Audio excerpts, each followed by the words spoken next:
గాయమైతే కుదుట పడును కదా. గుండె గాయము గురుతు పట్టిన నరుడు లేడు కదా. దేహమందు గాయమైతే కుదుట పడును కదా.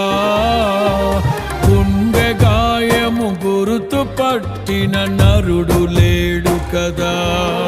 నీ